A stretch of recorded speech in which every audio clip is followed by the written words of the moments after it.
প্রিয় দর্শক বৃন্দ, আসসালামু আলাইকুম। হরিণবাড়িয়া পর্যটন কেন্দ্র পাথরঘাটা বরগুনা থেকে আপনাদের আবার স্বাগত জানাচ্ছি। আমি কবি ইলিয়াস খান নানু। আজ আমি আপনাদের দেখাবো এমন একটি স্থান যা দেখলে আপনাদের চোখ ছানা ভরে যাবে। আমরা হরিণবাড়িয়া পর্যটন কেন্দ্র পাথরঘাটা বরগুনা। নিঃসন্দেহে আপনার ভালো লাগবে। আপনি আজকে যা দেখতে চলেছেন এটা সুন্দরবনের খুব কাছের একটি বনাঞ্চল, যেটি সৃষ্টি হয়েছিল আমাদের বে অফ বেঙ্গল, এই আমাদের বঙ্গোপসাগরের এই পলিমাটি দ্বারা কিন্তু এই বন জেগে উঠেছিল। সুন্দরবনের একটি অংশ হচ্ছে আমাদের এই বন।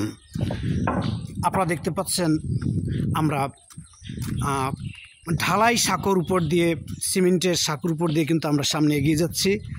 আমরাও এখান থেকে প্রায় 1 কিলোমিটার পরেই হচ্ছে লালদিয়া স্টেশন। সেই স্টেশন দিয়ে কিন্তু সম্মানিত দর্শক মণ্ডলী আমরা চলে যাব লালদিয়া সাগর পাড়ে যাব, সমুদ্র সৈকতে যাব, যেখানে লাল কাঁকড়া রয়েছে, যেখানে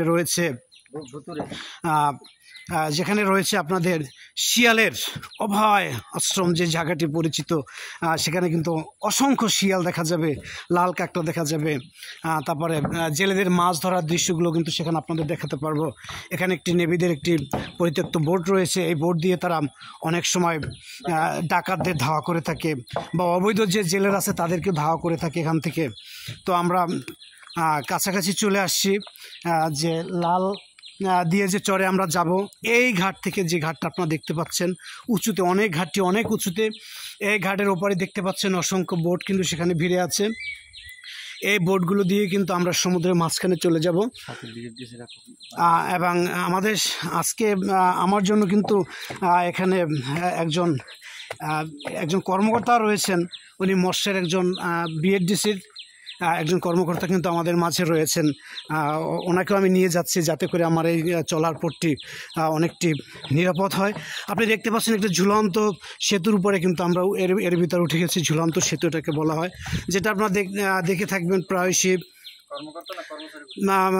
আপনারা দেখে থাকবেন যে আপনারা যদি বান্দরবন রাঙামাটিতে যে ঝুলন্ত সেতু, এরপর যদি আপনারা লন্ডনে যান সেখানে দেখতে পারবেন এভাবে একটা ঝুলন্ত সেতু। ঠিক এটাও কিন্তু কাঠ দিয়ে একটি ঝুলন্ত সেতু। আপনি দেখেন এখান থেকে ওদিকে কিন্তু অনেক বড় একটি সেতু, ঝুলন্ত সেতু রয়েছে, যেটি স্থানীয়ভাবে তৈরি হয়নি। এটা বাংলাদেশ সরকার কিন্তু এই সেতুটি তৈরি করে দিয়েছেন। এদিকটা আপনি যতটুকু দেখবেন সব সারি সারি কিন্তু ট্রলার, এখানে নৌকো, ছোটো ছোটো নৌকো, কিন্তু মাছ ধরার নৌকো এখানে সব রয়েছে। এদিকটা তেমনি জাস্ট সুন্দরবন। আপনি সুন্দরবনে আর এটার ভিতরে তেমন একটা ডিফারেন্স নেই। জাস্ট সুন্দরবনে বাঘ রয়েছে, হরিণ দেখতে পাওয়া যায় সব সময়। আর এখানে হামেশা হরিণ দেখতে পাওয়া যায় না, কিন্তু এখানে হরিণ রয়েছে। আর এই বনটা আপনাদের জ্ঞাতার্থে জানাচ্ছি যে এই বনটিতে অন্তত বাঘ নেই। আমরা নিচের দিকে নেমে যাচ্ছি। আর এই যে আপনি দেখতে পাচ্ছেন, এটা দিয়েও একদম সেই আপনার লালদিয়ার সমুদ্রের উপকূলে এটা দিয়ে চরে যাওয়া যায়। কিন্তু আমরা এদিকে এখন যেতে চাই না। আপনাদের সামনে অংশটা দেখাবো। সামনে অংশটা দেখাচ্ছি যে এখানে ঠিক এভাবে প্রায় 1 কিলোমিটার হবে। এখান থেকে 1 কিলোমিটার হবে সমুদ্রের উপকণ্ঠ। কিন্তু আমরা এদিকে আর যাব না। এখানে সুন্দর একটি জিনিস রয়েছে, আপনারা দেখুন। জুয়া খেলোয়াড়দের পুলিশের হাতে ধরে দিন। হয়তো এখানে জুয়া খেলতো কেউ, নয়তো এটা লেখার কথা ছিল না। খুব শুনশান, নীরব, নিস্তব্ধ একটি বন। আপনারা জানেন কিছুক্ষণ আগে প্রায় ঘন্টা 2 এখানে বৃষ্টি হয়েছিল, ঝুম বৃষ্টি হয়েছিল। তো এখন মেঘ কেটে আবার এখানে রোদ ফুটে উঠেছে। তো এই যে আমাদের জন্য যিনি আমাদের নিয়ে যাবেন, আমাদের পাইলট, আমাদের সম্মানিত পাইলট ট্রলারের, উনি আমাদের এখন সমুদ্রে নিয়ে যাবেন। এই ট্রলার আমাদের জন্য অপেক্ষা করতেছে। এই ঘাটটি কিন্তু এর আগে ছিল না। এই গেটটি বর্তমান সরকার নির্মাণ করে দিয়েছেন। সরকারকে আমাদের পক্ষ থেকে, আমার চ্যানেলের পেজের পক্ষ থেকে সরকার মহোদয়কে ধন্যবাদ। এই যে দেখেন প্রিয় দর্শক মণ্ডলী, হচ্ছে আমাদের যাওয়ার ট্রলার। এই ট্রলারই কিন্তু এখন আমরা সমুদ্রের দিকে রওনা দেব।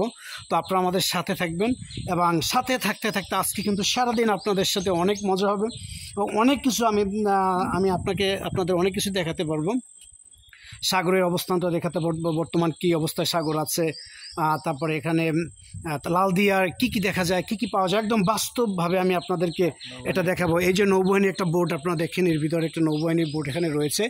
এই বোটগুলো দিয়ে কিন্তু মাছ যে সমুদ্র নিয়ন্ত্রণ করা হয়, অবৈধ যেসব জেলেরা ইন্ডিয়া থেকে যেসব জেলেরা আমাদের সীমানায় জলসীমানায় ঢুকে যারা মাছ ধরেন তাদের এটা থেকেই করা হয়, কোস্টগার্ডের। তারপর আরও অনেক এখানে মাদক বা অন্য যে জিনিসগুলো, এই ধরনের অনেক বোট আছে এখানে, অসংখ্য বোট। এই বোটগুলো দিয়ে কিন্তু তাদেরকে ধাওয়া করা হয় এবং সেই ক্রিমিনালদের কিন্তু ধরা হয়। আপনারা এদিকে দেখতে পাচ্ছেন যে সারি সারি ট্রলার বাঁধা রয়েছে ঘাটে। যদিও এই মুহূর্তে টুরিস্টের সংখ্যা কম, কারণ আমি এমন একটা সময় এসেছি ভর দুপুর, এই সময় এখানে টুরিস্ট পাওয়াটা খুব কঠিন। তো কিছুক্ষণ পরে এখানে আস্তে আস্তে এই জনশূন্য এলাকাটা পদে ভরে যাবে, অনেক অসংখ্য জনগণ ভরে যাবে। তো আপনাদের আমি আস্তে আস্তে আপনারা দেখতে থাকেন যে এই দুই পারের বনের কী অবস্থা, অসংখ্য সুন্দর।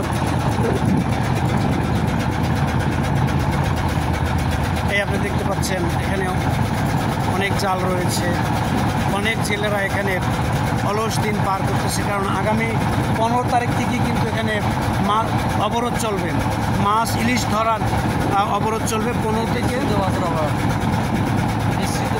মিশ্রিত মাছের অবরোধ চলবে আগামী 15 তারিখ থেকে, প্রায় 2 মাস, 65 দিন থাকবে এখানে এই আপনার অবরোধ থাকবে।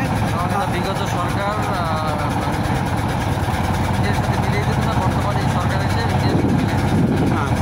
গত সরকারের সময় এর সময়টা শর্ট ছিল, আরও রাজনৈতিক অনেক কারণ ছিল, সেদিকে আমি যাব না। কিন্তু বর্তমান সরকার এটাকে কিন্তু যথেষ্ট পরিমাণ সুন্দরভাবে নিজে কঠোর হস্তে এটা দমন করে বাংলাদেশের এই জেলেদের জন্য কিন্তু দারুণ একটা সুযোগ, এই সুযোগের দ্বার কিন্তু তিনি খুলে দিয়েছেন। আপনারা দেখতে পাচ্ছেন আমরা কিন্তু এই সুন্দরবনের ঠিক মাঝখান দিয়ে ছোট খাল, এই খালের মাঝখানে কিন্তু আমরা এগিয়ে যাচ্ছি আমাদের সেই চরের দিকে, আমাদের কাঙ্ক্ষিত সেই লালদিয়ার চরের দিকে। আপনারা যারা আমার এই ভিডিও দেখছেন, দেশে এবং দেশের বাইরে যারা দেখছেন, যারা অন্তত ভ্রমণ পিপাসু, যারা ভ্রমণ করতে পছন্দ করেন, আপনারা নিঃসন্দেহে আপনারা এই পাথরঘাটায় আপনারা এই অভয় অরণ্য, এখানে এই সুন্দরবন ছোট হরিণঘাটার যে বন, এখানে আপনি আসতে পারেন। এখানে আপনি দেখতে পারবেন অসংখ্য গাছ, ম্যানগ্রোভ বনের এখানে বন দেখতে পারবেন। এখানে দেখতে পারবেন পাখি, আপনার কপাল ভালো হলে হরিণও আপনি দেখতে পারেন। তো এগুলো দেখতে পারবেন সাধারণত। আর লাল দিয়ে গেলে আপনারা কি দেখবেন সেটা আমি আপনাদের এখান থেকে দেখাবো ওখানে যাওয়ার পরে।